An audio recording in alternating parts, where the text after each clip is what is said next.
9, verse 3.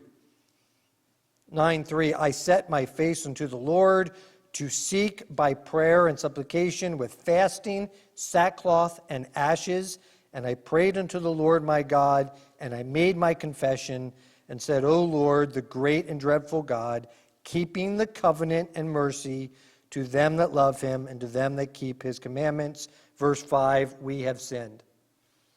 And I don't want to gloss over that. I preached that a number of years ago. I think that's so important. Here's Daniel.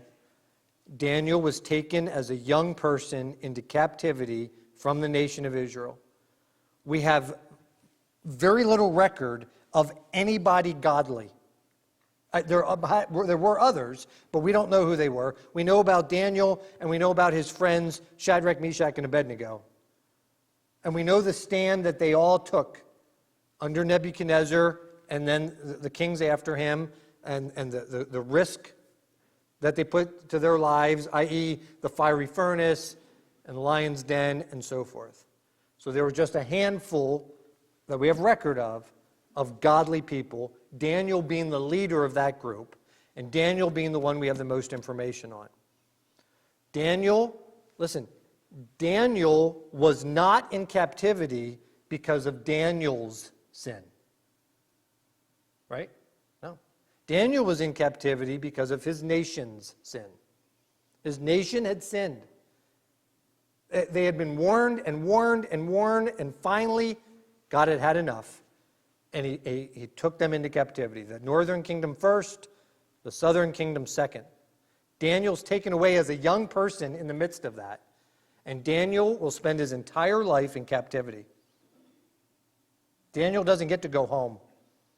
Daniel never goes back to Jerusalem. He will die in Babylon. But Daniel's a godly man, and he remembers the promise that God made through Jeremiah, very specifically, that a remnant would return and his covenant would be kept.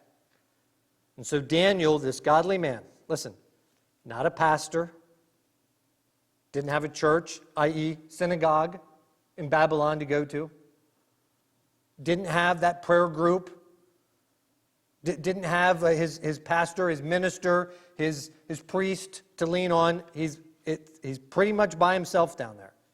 And he's a politician in a foreign land. Everything's stacked against him.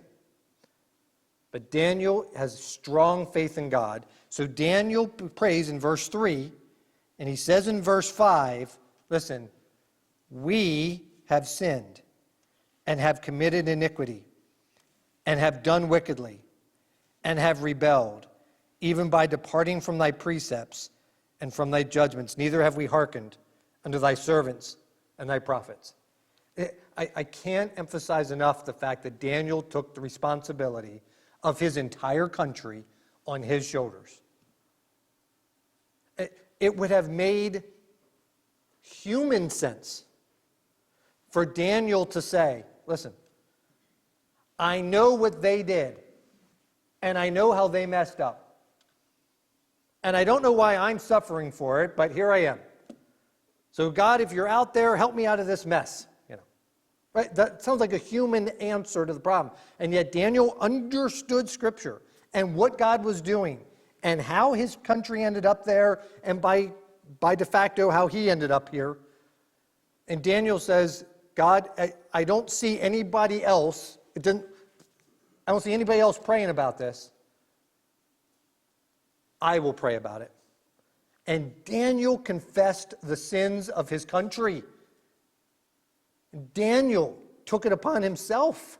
What great responsibility that was. I think about that because we have a tendency as the church in the United States to say, God, I know how bad all these people are out here.